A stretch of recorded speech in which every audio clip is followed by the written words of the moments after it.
At 6:47 a.m. on a Tuesday morning, an HOA Karen made a $2.3 million mistake that would land her in federal prison for 8 years. And it all started with a pair of bolt cutters in the wrong military vehicle.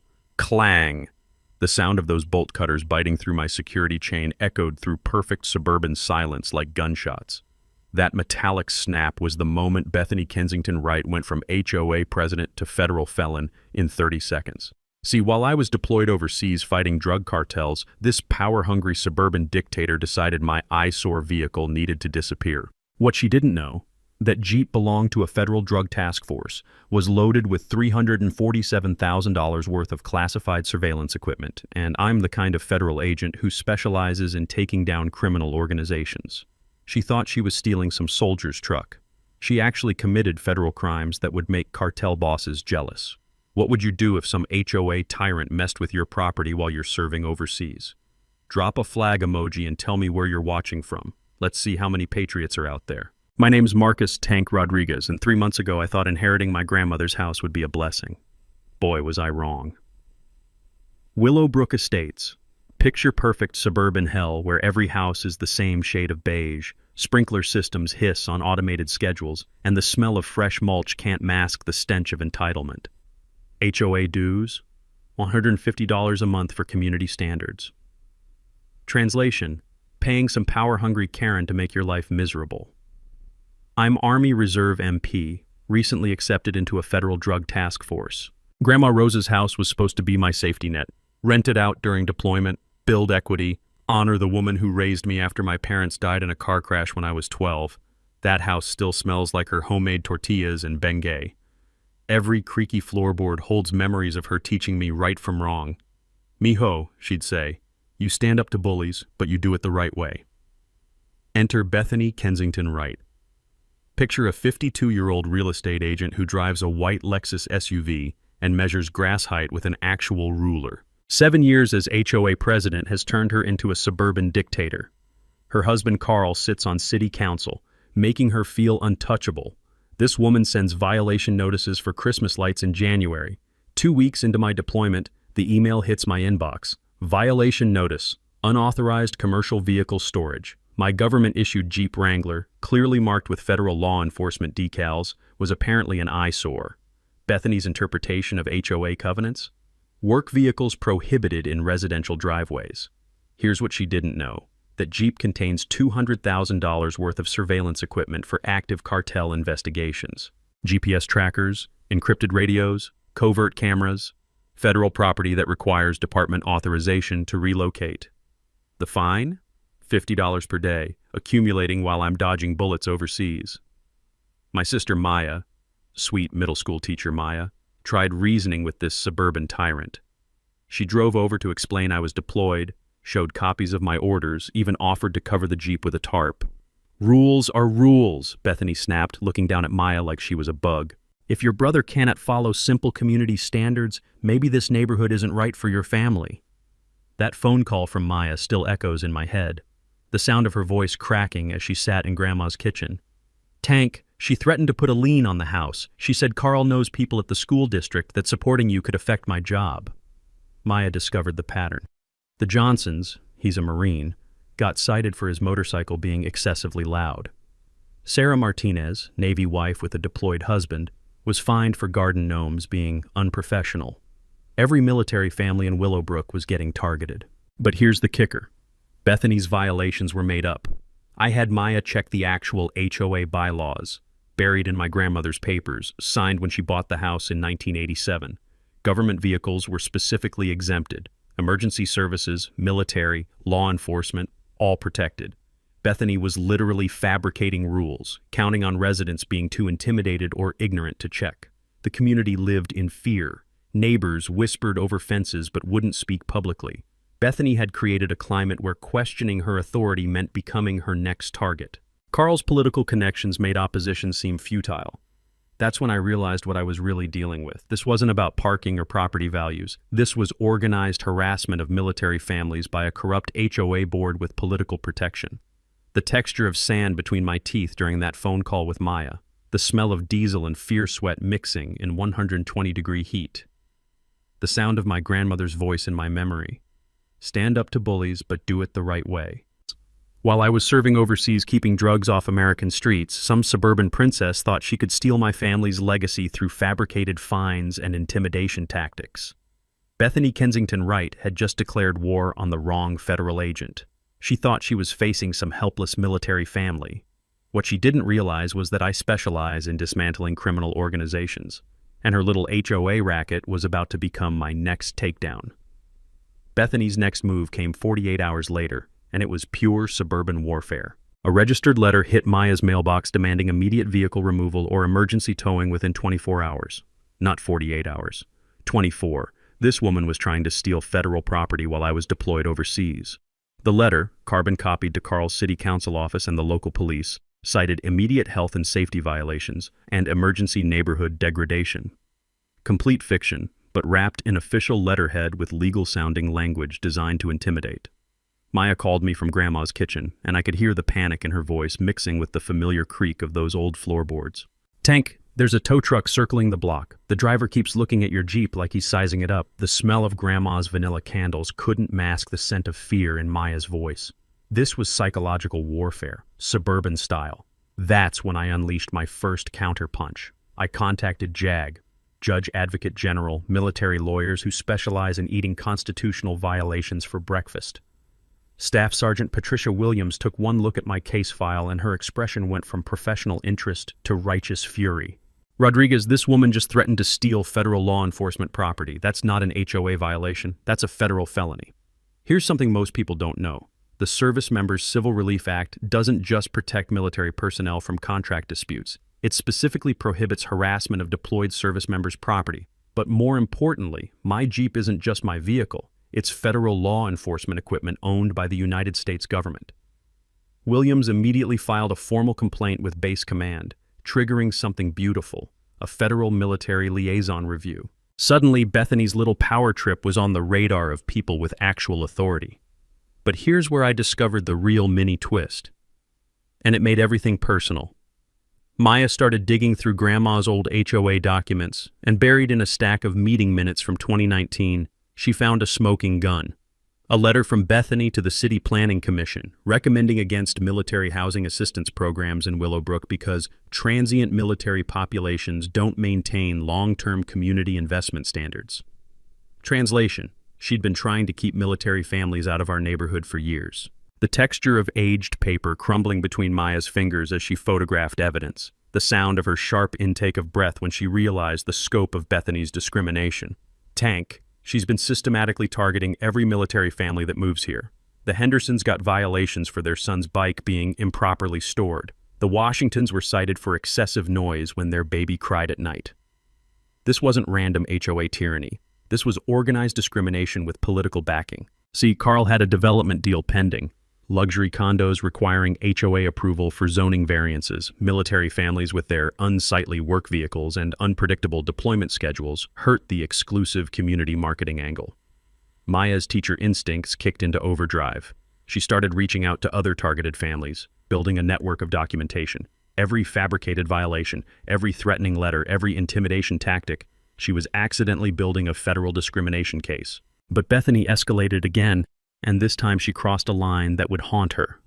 The sound of expensive heels clicking on concrete echoed through Maya's phone as Bethany conducted her own property inspection of Grandma's house. She was documenting every detail, photographing my Jeep from multiple angles, measuring distances with a tape measure.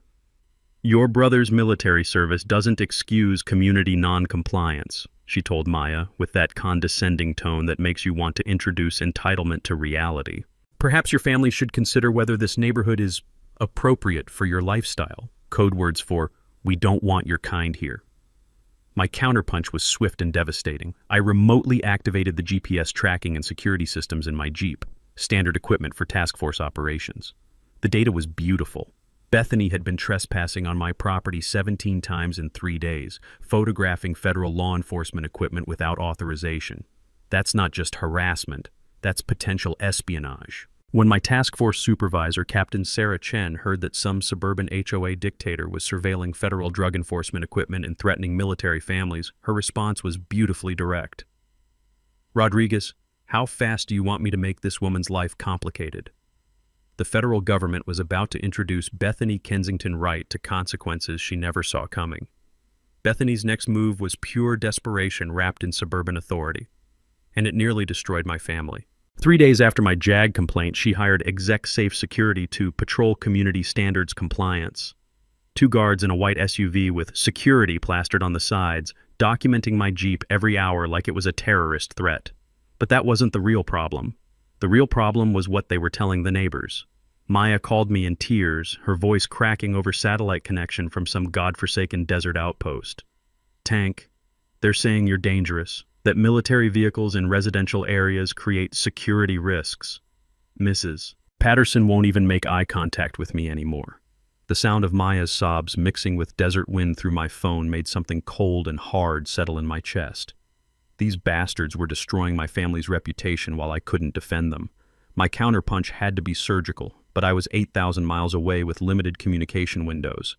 I contacted Captain Chen during my next authorized call window, explaining how private security was surveilling federal task force equipment. Her response wasn't what I expected. "Rodriguez, this is tricky. If we come in too heavy, we validate their claims that your vehicle is dangerous. We need them to hang themselves." The mini twist came when I remotely accessed my Jeep's security system. Federal task force vehicles have more surveillance tech than most police stations. Motion sensors, infrared cameras, GPS tracking, and automatic photography of anyone within 15 feet. The footage revealed something that made my blood run cold. Bethany wasn't just documenting violations. At 1:43 a.m., security footage showed her using a flashlight to examine my Jeep's interior through the windows, photographing dashboard equipment, even attempting to open the doors. She was trying to access classified federal surveillance equipment. But here's what really scared me. She wasn't working alone. The footage showed her pointing out specific features to the security guards who were taking detailed photographs of federal communications equipment. The community dynamics were crumbling, and Maya was paying the price. Parents at her school started questioning whether a military family with security issues should be teaching their children. Her principal called her in for a conversation about community concerns. The smell of chalk dust and fear filled Maya's voice during our next call. "Tank, they're destroying my career." Bethany told the PTA that military families bring instability and security risks to neighborhoods. "She's using my job against me." That's when I realized this wasn't just about my property anymore. They were systematically destroying my family's life, and I was helpless to stop it from overseas.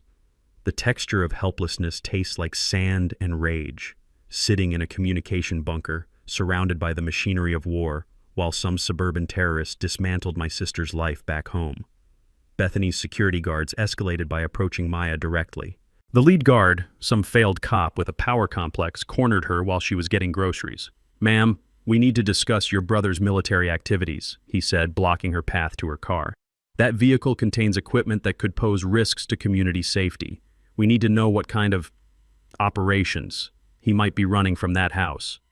Maya, bless her teacher instincts, started recording on her phone. "Are you suggesting my brother, who's serving overseas protecting our country, is some kind of threat to American families?" she asked, voice steady despite the tremor I could hear. The guard stepped closer, invasion of personal space designed to intimidate. "Military personnel sometimes bring home problems. PTSD, weapons, surveillance equipment. We're just ensuring community safety." They were painting me as a dangerous, potentially unstable veteran.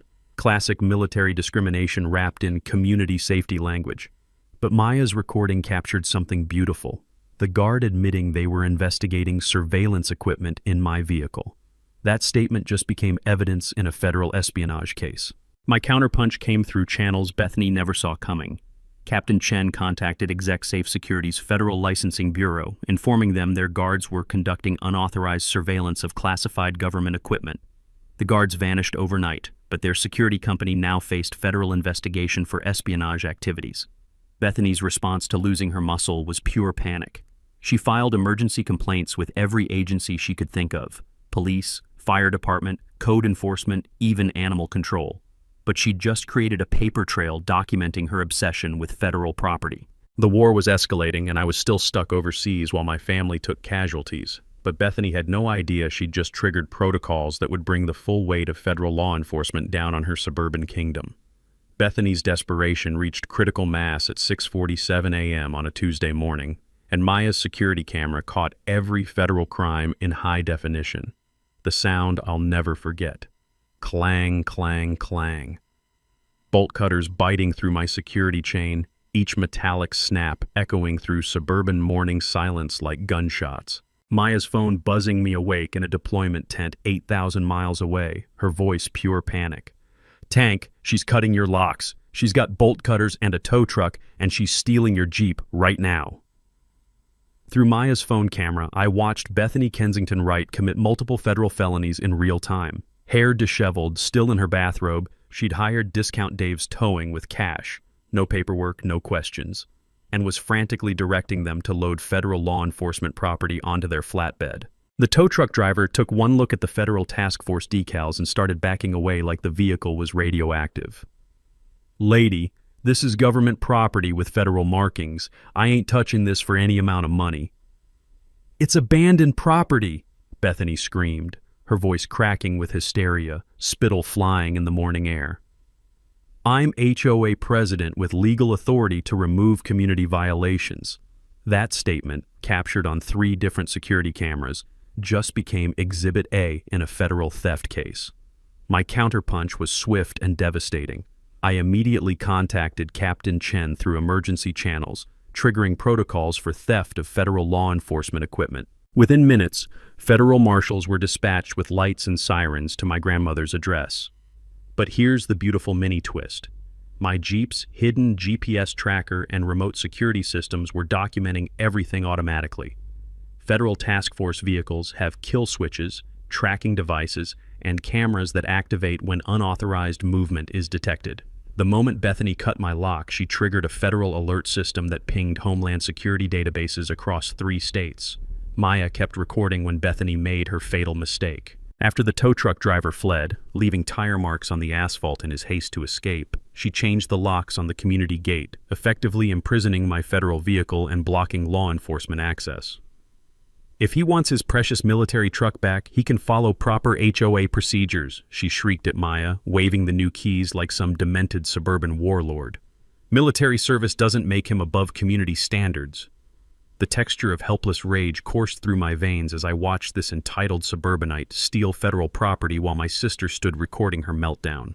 The smell of diesel fuel and fear sweat seemed to transmit through the phone connection. Knowledge nugget.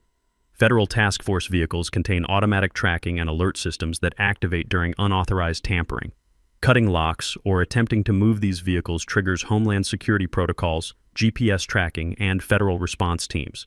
This isn't local crime. It's theft of classified government equipment with terrorism enhancement potential. Takeaway. Stealing federal law enforcement vehicles triggers automatic national security alerts and federal task force response. It's not theft, it's potential terrorism. The community uprising began when Mrs. Patterson witnessed Bethany's public breakdown from her front window. This sweet elderly woman who'd survived the Great Depression and buried 2 military sons wasn't about to watch some HOA Karen terrorize a deployed soldier's family. She called every neighbor, every veteran in Willowbrook, every decent person who'd been silently suffering under Bethany's reign of suburban terror. By 10 a.m., my grandmother's house was surrounded by protective neighbors forming a human shield around federal property. "This stops right here, right now," declared Tom Henderson, 72-year-old Vietnam vet whose own son had done 3 tours in Afghanistan. "You want that boy's vehicle, you go through 30 American veterans first." Maya's voice was stronger when she called me back, supported by a wall of community solidarity that made my throat tight with gratitude. "Tank, you should see this. The whole neighborhood is here. Mr. Henderson brought his American flag. Mrs. Chen is making coffee for everyone. They're not leaving." But Bethany's response to community resistance was pure suburban fascism cranked to 11. She filed emergency complaints with every government agency in the phone book. Police, claiming veterans were forming armed militias. Fire department, alleging explosive hazards from military equipment. Code enforcement, fabricating violations about unauthorized assemblies. Even animal control, claiming emotional support dogs were attack animals. Each false report was another federal crime. Filing false statements about military personnel and federal property carries serious penalties under multiple statutes. The breaking point came when federal marshals arrived at Willowbrook Estates and discovered Bethany had changed the community gate locks, preventing federal agents from accessing their own stolen property. That's obstruction of federal justice. Marshal Jennifer Torres, a no-nonsense federal agent who'd arrested cartel bosses and domestic terrorists, took one look at the locked gate, and her expression shifted from professional courtesy to predatory focus. "Ma'am, you've obstructed federal agents investigating theft of government property. Open this gate immediately or face additional federal charges." Bethany's response sealed her fate forever. "I don't recognize federal authority over private HOA property. You people have no jurisdiction in my community." She'd just declared war on the United States government while standing in her bathrobe. Game over. I landed stateside 72 hours later, still tasting desert sand and adrenaline, to find Maya sitting in Grandma's kitchen surrounded by enough evidence to topple a small government. But it was the smell that hit me first. Not Grandma's vanilla candles or fresh tortillas. It was the scent of desperation and fear that had soaked into these walls while I was gone. "Tank, you need to see this before the feds get here," Maya said, her hands trembling as she spread documents across Grandma's dining table. "I found something that changes everything." The manila folders contained 5 years of HOA financial records, meeting minutes, and correspondence that Maya had somehow acquired through what she called her teacher network. But buried in the stack was a document that made my blood run cold.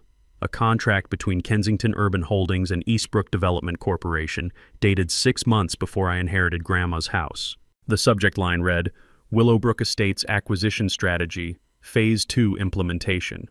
"Tank, they weren't just harassing military families randomly," Maya whispered, her teacher instincts having transformed her into an accidental detective. "They were systematically clearing properties for a massive development deal." The texture of aged paper crumbled between my fingers as I read the details. Carl's company had pre-sold 47 properties in Willowbrook to a national development corporation for luxury condos, properties they didn't even own yet, including Grandma's house. "Look at the target list," Maya said, pointing to an appendix that made me want to punch something. Every military family, every elderly resident, every person who couldn't fight back against bureaucratic harassment, all marked for acquisition facilitation. The Hendersons, the Martinez family, Grandma Rosa, all targets in a coordinated campaign to force sales at below-market prices. But here's the revelation that changed everything. Bethany had been forging HOA violations. Maya showed me the original 1987 HOA bylaws, the real ones, not Bethany's fabricated versions. Military vehicles weren't just allowed, they were specifically protected under federal compliance requirements. "Tank, she created fake rules and counted on people being too scared or ignorant to check," Maya said, her voice gaining strength. "But there's more." The HOA financial records revealed systematic embezzlement. Over 3 years, $184,000 in community funds had been diverted to Carl's development company through fabricated consulting contracts and community improvement projects that never existed. Knowledge nugget: when HOA boards divert community funds to personal businesses without resident approval, it becomes federal mail fraud if any communications crossed state lines. The Racketeering, Influenced, and Corrupt Organizations (RICO) Act applies when these crimes form a pattern of criminal enterprise affecting interstate commerce. Takeaway: HOA financial fraud involving multiple properties and systematic targeting triggers federal RICO prosecution. That's organized crime territory with 20-year sentences. The smell of Maya's fear sweat mixed with determination filled the kitchen as she revealed the final piece. "Tank, I think they killed her." She showed me violation notices sent to Grandma during her final hospice weeks. Citations for property maintenance failures and threats of legal action against a dying woman who couldn't even get out of bed. The stress of fighting these fake violations. Her blood pressure spiked every time one arrived. The hospice nurse said she kept asking if we'd lose the house. The sound of my grandmother's voice echoed in my memory. "Mijo, don't let them take our home." I'd thought she was delirious from medication. She was warning me. Maya's transformation was complete. No longer the scared teacher being bullied by suburban tyrants. She'd become a warrior armed with evidence and righteous fury. "Tank, this isn't about your Jeep anymore. This is about organized crime disguised as community governance. They've been destroying families for profit." The power dynamic hadn't just shifted, it had exploded. Federal prosecutors were about to inherit a RICO case involving fraud, conspiracy, civil rights violations, and elder abuse. But the real revelation? I wasn't fighting for my property anymore. I was fighting for my grandmother's memory and every family they'd destroyed. The war had just become personal in ways Bethany never saw coming. The war room materialized in Grandma's living room within 48 hours, and the irony wasn't lost on me. We were planning the destruction of suburban tyranny in the same space where she used to yell at telenovela villains. Maya had transformed into something I'd never seen before. The scared teacher was gone, replaced by a strategic mastermind coordinating between federal agents, veteran networks, and an army of pissed-off neighbors. The smell of serious government business, burnt coffee, stress sweat, and legal documents had replaced Grandma's vanilla candles forever. Captain Chen arrived with 2 federal prosecutors and enough legal firepower to topple a small government. Assistant U.S. Attorney Rebecca Martinez spread Maya's evidence across every surface, shaking her head in amazement. "Rodriguez, I've prosecuted cartel money laundering operations with less documentation than this." That's when she explained something that made my task force training click into place. Back in my federal crimes course, they'd taught us about RICO, the Racketeer Influenced and Corrupt Organizations Act. At the time, I thought it was just for mobsters and drug cartels. Turns out, when suburban tyrants engage in systematic fraud and discrimination affecting multiple states, they become federal organized crime. Maya's evidence showed a pattern of criminal enterprise, embezzlement, fraud, civil rights violations, all coordinated between Carl's city council position and Bethany's HOA authority. Interstate commerce was involved through Carl's development deals, which made it federal jurisdiction. The allies gathering in Grandma's living room looked like a resistance movement. Tom Henderson brought his Vietnam vet network, 12 guys who'd survived actual wars and weren't intimidated by suburban corruption. Mrs. Patterson contributed surveillance photos, including shots of Bethany and Carl's midnight meetings in the community center. Maya's teacher union provided something I hadn't expected: media expertise. Educators know how to communicate complex issues to working families, and they'd been waiting for a chance to support military families against discrimination. The sound of Maya's increasingly confident voice coordinating operations filled rooms where Grandma once hummed Mexican lullabies. Watching my little sister command federal agents and community volunteers made something tight in my chest finally relax. The financial warfare strategy was personal for Maya. She'd spent nights going through HOA records, her teacher brain recognizing patterns that reminded her of catching students who cheated on multiple assignments. The systematic embezzlement wasn't just theft. It was a violation of trust that offended her educator instincts. "Tank, remember when Mom used to balance the household budget on this same table?" Maya said, pointing to forensic accountant spreadsheets showing $184,000 in diverted HOA funds. She taught us that stealing from families was the worst kind of crime. Forensic accountant Jennifer Walsh explained how Carl's scheme worked: selling houses to out-of-state developers before forcing current owners to sell. I remembered similar advance fee frauds from my financial crimes training: promise future property, collect money up front, manipulate circumstances to deliver. Maya had discovered email correspondence between Carl and Eastbrook Development discussing displacement timelines for properties they didn't own. The texture of violation was visceral. These people had planned to steal Grandma's house before she even died. The DIY surveillance network combined my military training with neighborhood determination: hidden cameras, coordinated patrols, encrypted communications. Mrs. Patterson's front window became command central. Tom Henderson's garage housed equipment, and Maya's house served as communications hub. The recall election strategy came from Maya's civics teaching experience. She'd always told her students that democracy only works when citizens participate. Now she was proving it. Most people don't realize that HOA boards can be recalled through resident petitions, typically requiring 25 to 33% of homeowners to trigger special elections. Maya's door-to-door campaign revealed the scope of Bethany's tyranny. The Washingtons had documentation of racial harassment. The Johnsons had records of veteran discrimination. The elderly Kowalskis had been cited for excessive medical equipment noise from their oxygen concentrator. Within 72 hours, Maya collected signatures from 67% of Willowbrook residents demanding immediate board removal. The smell of victory was mixing with desert dust still clinging to my uniform. Media strategy leveraged Maya's teacher network connections. Military family harassment stories went viral in veteran communities, generating congressional attention. 3 representatives requested federal briefings on systematic HOA discrimination. The insurance fraud discovery was pure investigative instinct. Maya found claims Bethany filed for property damage caused by my Jeep, damage that never existed. From my task force experience, I knew insurance fraud was federal prosecutors' favorite charge because it's easy to prove and carries serious penalties. Civil rights attorneys joined our coalition after reviewing discrimination patterns. Systematic targeting of military families violated federal fair housing laws. Elder abuse against grandma triggered additional federal protections worth millions in damages. Maya's election as interim HOA president happened by acclamation at an emergency residence meeting. Her first act was freezing all accounts pending federal investigation.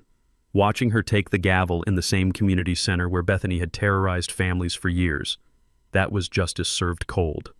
The stakes had evolved beyond personal vengeance. This case was becoming a national model for prosecuting HOA corruption, protecting military families, and proving that organized communities could defeat organized crime. But Bethany and Carl had no idea the net was closing around them. Bethany's desperation turned criminal at 3:17 a.m. when Maya's infrared cameras caught her in our backyard, frantically burning HOA financial records behind Grandma's tool shed. The acrid smell of burning paper and lighter fluid drifted through Maya's bedroom window, mixing with the scent of fear sweat that seemed to follow Bethany everywhere now. She was hunched over a metal trash can like some suburban witch, feeding documents to flames with shaking hands. "Tank, she's destroying evidence in our yard," Maya whispered into her phone, watching through her bedroom window as Bethany fumbled with matches in the darkness. "She's actually burning financial records while under federal investigation." My silent preparation had been building for weeks. Federal surveillance teams were documenting every desperate move, every crime committed in panic. But watching this entitled suburban princess destroy evidence of her own corruption, that was pure poetry. But Bethany's sabotage escalated beyond property damage into personal warfare that made my task force instincts kick into overdrive. Maya discovered her car vandalized the next morning.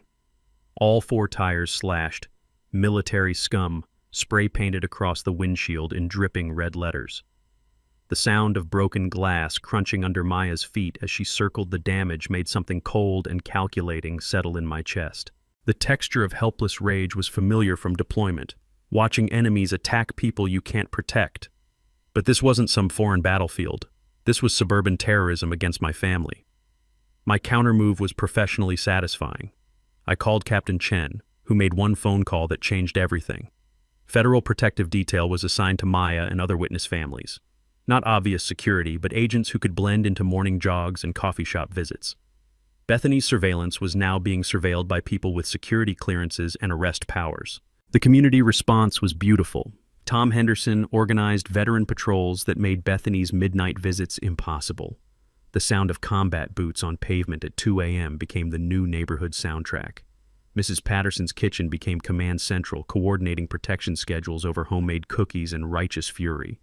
But Carl's desperation revealed corruption deeper than we'd imagined. Maya discovered city council recordings where Carl had pressured the police chief to ignore military family complaints. His arrogant voice echoing through Maya's laptop made my federal training memories click into place. Back at the academy, they'd taught us about conspiracy charges. When public officials use their positions to systematically violate citizens' rights, it becomes federal civil rights conspiracy. Carl wasn't just enabling Bethany, he was using government power to facilitate discrimination. "These military people bring instability," Carl's recorded voice dripped with entitlement. "Their vehicles, their schedules, their problems affect property values and community character." That recording just became Exhibit A in a federal conspiracy case. Bethany's bribery attempt was captured on federal wire surveillance. She approached Maya outside the grocery store, envelope bulging with cash, her designer perfume unable to mask the stench of desperation. "This is $50,000 for your family," Bethany said, hands trembling as she pushed the envelope toward Maya. "Military families deserve better neighborhoods anyway. Take this money, find somewhere more suitable for your lifestyle." Maya, bless her teacher instincts, kept recording on her phone while federal agents monitored from unmarked vehicles. From my federal crimes training, I knew attempted witness bribery carries 5-year mandatory minimums. But Bethany wasn't done committing federal felonies. She actually tried bribing federal agents. Through some private investigator she'd hired with embezzled HOA funds, Bethany attempted to offer federal agents money to make this military situation disappear.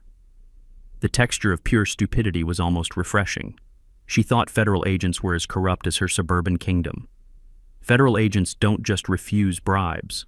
They document them, record them, and add them to case files that ensure decades in federal prison. Carl's political allies started fleeing like rats from a sinking ship. The mayor publicly distanced himself. City council members demanded Carl's resignation. His development company's stock price collapsed when corruption allegations hit state media. The smell of expensive cologne couldn't mask Carl's panic during emergency city council meetings. He tried using city resources to discredit federal investigations, claiming outside military agitators were targeting successful local businesses.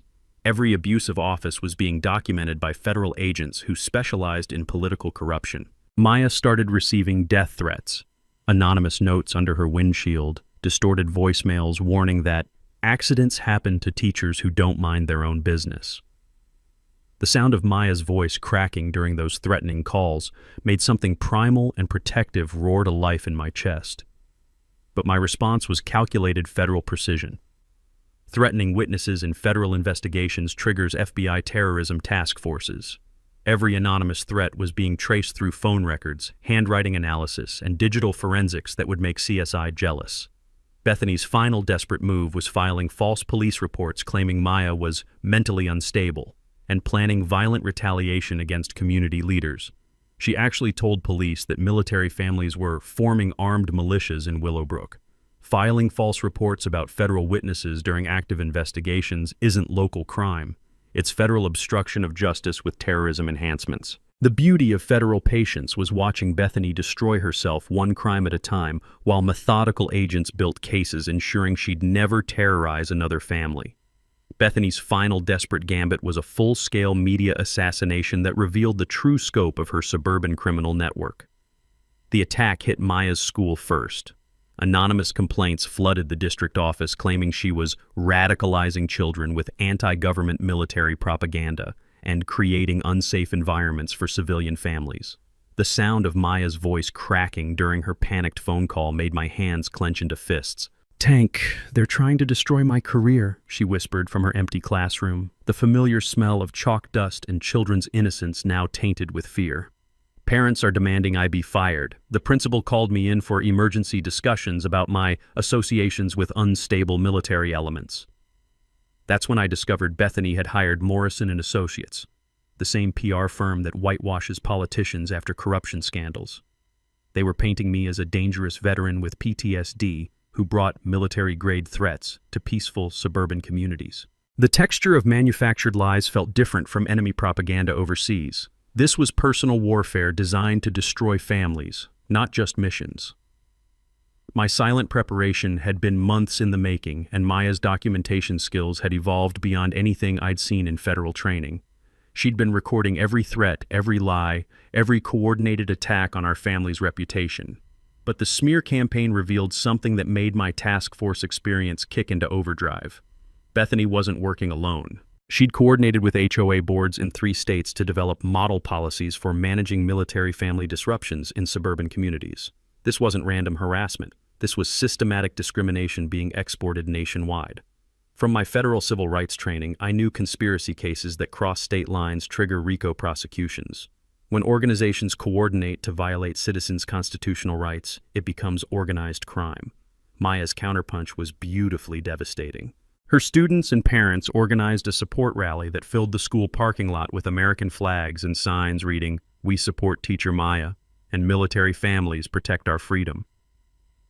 The sound of 3rd graders chanting, "Thank you, Mr. Tank's sister," echoed across the playground where Maya had spent years nurturing young minds. These children understood justice better than suburban adults.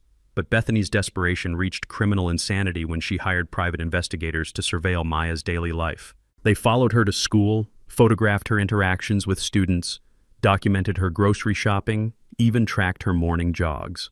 The sound of telephoto camera lenses clicking outside classroom windows made something primal and protective roar to life in my chest. Maya discovered listening devices planted in her car during one of their safety inspections. 3 separate surveillance gadgets, all traceable to Morrison and Associates through federal purchase records. The beauty of federal law is its clarity about electronic surveillance. During my task force training, they'd hammered home that unauthorized surveillance devices trigger the Wiretap Act, 20-year federal sentences when it involves witness intimidation. But planting devices in vehicles crosses into Homeland Security territory with terrorism enhancements. Captain Chen's response was swift and federally devastating. The FBI's Counterintelligence Division took over Maya's case, treating her surveillance as potential domestic terrorism. Suddenly, Bethany's suburban harassment was being investigated by people who hunt international criminals. The media explosion reached national levels when military advocacy networks discovered Maya's story. Congressional representatives started demanding answers about systematic HOA discrimination against service families. The smell of national attention was like gasoline on Bethany's carefully constructed suburban image. Fox News called Maya. CNN wanted interviews. Military Times ran front-page coverage of suburban warfare against military families. Carl's political career died publicly during a live broadcast city council meeting. Federal agents served search warrants while cameras rolled, removing boxes of evidence as Carl sat frozen in his council chair. The texture of absolute humiliation was visible on his face as reality crashed down. But Morrison and Associates made the fatal mistake that triggered federal hate crime investigations. They published a community safety report claiming military families brought elevated crime rates, domestic violence, and substance abuse to suburban neighborhoods. Fabricated statistics, false veteran crime data, deliberate misinformation designed to incite discrimination against protected classes. Maya was reading the report when I saw her teacher instincts transform into righteous fury. Tank, they just attacked every military family in America with lies designed to make communities reject veterans. Publishing false information to incite discrimination against military families violates federal hate crime statutes. When it's coordinated for profit across multiple states, it becomes racketeering with civil rights conspiracy enhancements. The federal investigation exploded across 17 states as other military families came forward with similar harassment stories. Maya's documentation methods became the model for federal prosecutors building RICO cases against corrupt HOA networks.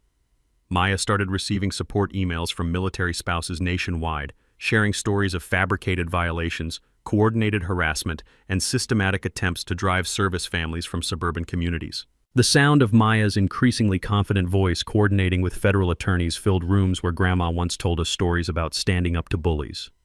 My little sister had evolved from victim to national advocate for military family rights. They thought they were fighting one teacher and one soldier, Maya said, surrounded by federal case files documenting nationwide discrimination patterns. They were actually declaring war on every American family that serves this country. The public reckoning was about to arrive, and it would be federally spectacular. The Willowbrook Estates Community Center had never seen anything like this, packed beyond fire code limits with federal agents lining the walls, news cameras from 6 stations, and military families from across 3 states who'd driven hours to witness suburban justice. The smell of righteous fury mixed with stale coffee and the electric tension of federal law enforcement about to demonstrate why you don't steal government property. Congressional representatives sat in the front row, taking notes for upcoming hearings on military family discrimination. Bethany arrived fashionably late in her white Lexus, pulling up to a gauntlet of protesters holding signs reading "Military Families Matter" and "Prosecute HOA Terrorists." The sound of her designer heels clicking across asphalt was drowned out by veterans chanting, "Thank you for your service," directed at Maya, not her. She entered like a deposed dictator making a final stand, Carl shuffling behind with the broken posture of a man facing federal prison. The texture of pure panic radiated from both of them as they confronted a room full of families they'd systematically terrorized. Maya took the podium first, no longer the frightened teacher being bullied by suburban tyrants.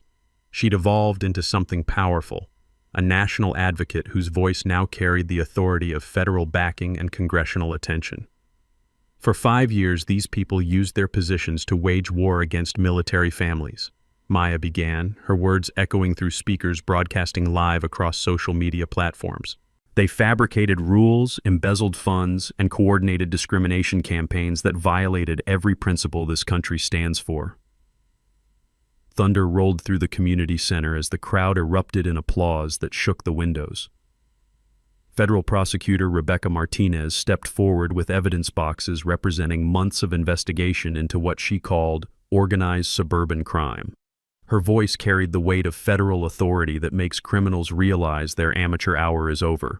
The United States government has compiled overwhelming evidence of criminal conspiracy involving federal property theft, civil rights violations, witness intimidation, embezzlement, and obstruction of justice, she announced, each charge hitting like a judicial sledgehammer. Tom Henderson spoke for the veteran community, his Vietnam-weathered voice trembling with emotion. My son served 3 tours protecting this country's freedom. These people thought they could spit on that sacrifice for their personal profit. Today, they learn they were wrong. But the mic drop moment belonged to me. I approached the podium feeling Grandma's presence, her voice echoing in my memory. Stand up to bullies, mijo, but do it the right way. This was the right way. Bethany Kensington Wright thought she was cutting locks on some soldier's personal vehicle, I said, my voice cutting through absolute silence. What she actually did was interfere with an active federal drug operation, compromise classified surveillance equipment, and steal property belonging to the United States government. The collective gasp that filled the room sounded like air being sucked from the building. That Jeep contained surveillance equipment worth $347,000 and evidence from ongoing cartel investigations spanning 4 states. When she cut those locks at dawn, she didn't just commit theft. She compromised national security operations that keep drugs off American streets and protect American families. Bethany's face went the color of old concrete as the true scope of her federal stupidity became clear. She'd graduated from suburban bully to someone who'd interfered with national security.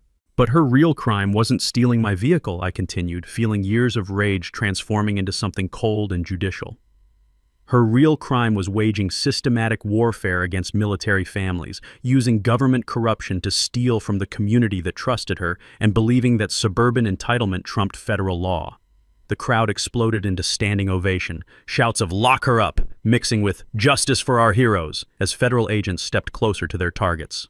Federal Marshal Jennifer Torres moved with practiced precision that spoke of years arresting people who thought they were above the law. She approached Bethany's seat with handcuffs and the kind of federal authority that can't be bargained with or bribed.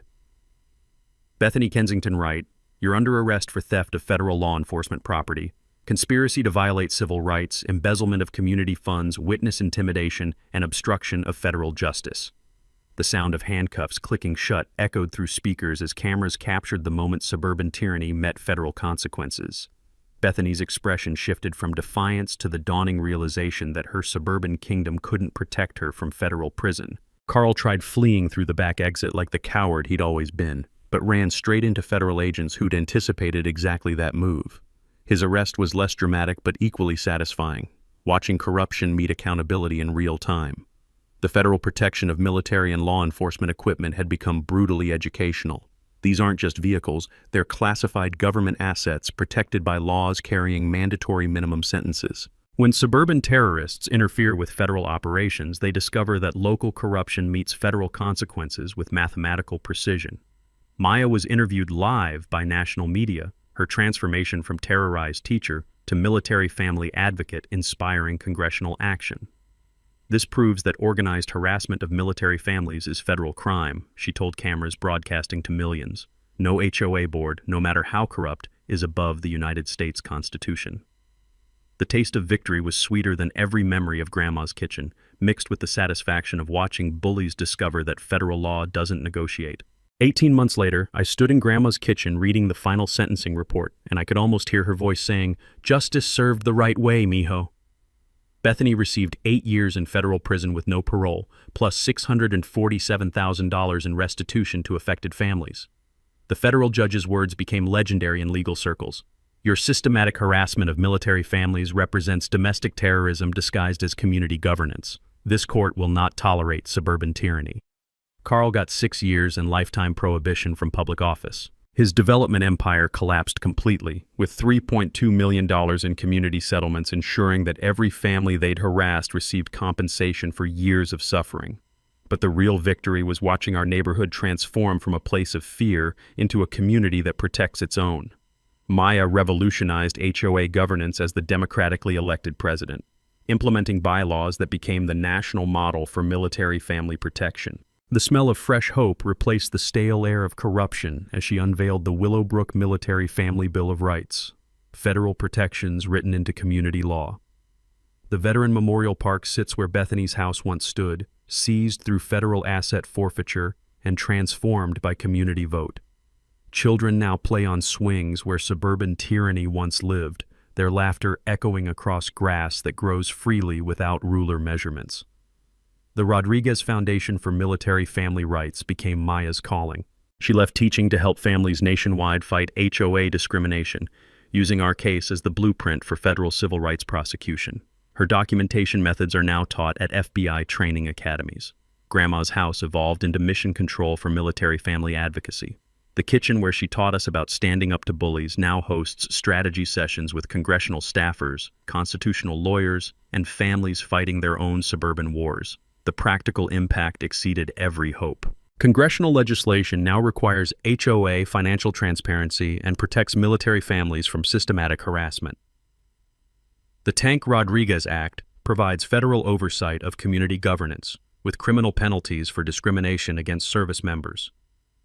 Knowledge that most people never learn became our gift to American families. Military personnel have constitutional protections that override local ordinances. HOA boards can be recalled through resident petitions requiring only 25% of homeowners. Federal law treats systematic discrimination as organized crime punishable by decades in prison. Takeaway: military families have federal rights that no HOA can override, and communities have power to remove corrupt boards when they organize together.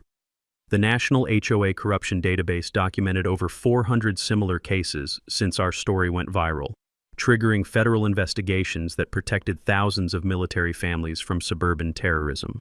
Property values in Willowbrook increased 31% after corruption elimination, proving that justice is profitable and ethical governance attracts quality residents. Military families now specifically seek our community, knowing they'll be protected and celebrated. Maya's transformation into a national advocate brought unexpected joy. She married Captain Sarah Chen's brother David, a Navy veteran who moved to Willowbrook because our story proved military families could win against corruption. Their wedding reception filled the community center where we'd watched federal justice delivered live. I found my own happiness with Elena Martinez, the federal prosecutor who'd helped build our case. She transferred to local operations, and we bought the house next to Grandma's. Waking up every morning in the neighborhood we fought to protect feels like victory served daily. The Rodriguez Military Scholarship Fund, created from lawsuit settlements, has sent 23 military children to college. Each graduation ceremony reminds us that one family's courage can transform entire communities and create opportunities for the next generation. Mrs. Patterson, now 91 and still the neighborhood's conscience, cuts the ribbon at every community event. "Your grandmother knew you'd do something special," she tells me during park dedications, her eyes bright with satisfaction. "She just didn't know you'd save the whole neighborhood." At the moment that made everything worthwhile came during our first annual Freedom Day celebration. Hundreds of military families gathered in the park where Bethany's tyranny once lived, sharing stories of victory over suburban corruption. The sound of children's laughter mixing with veterans' pride, the smell of barbecue and freedom filling air once poisoned by fear. The texture of Maya's hand in mine as we watched families gather safely in the community Grandma loved.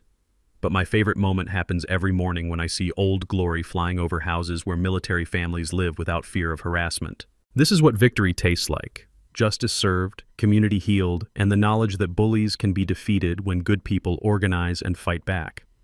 Share your HOA nightmare story in the comments. The Rodriguez Foundation provides free legal assistance to military families fighting suburban discrimination. Subscribe for more stories about defeating corruption through community courage, and hit that notification bell if you believe every veteran deserves a safe home. From all of us here at HOA Stories, thanks so much for watching today's HOA Karen Meltdown. If you enjoyed seeing neighbors stand their ground and karma catch up, smash that like button, leave a comment with your thoughts, and subscribe so you won't miss the next HOA drama we bring you.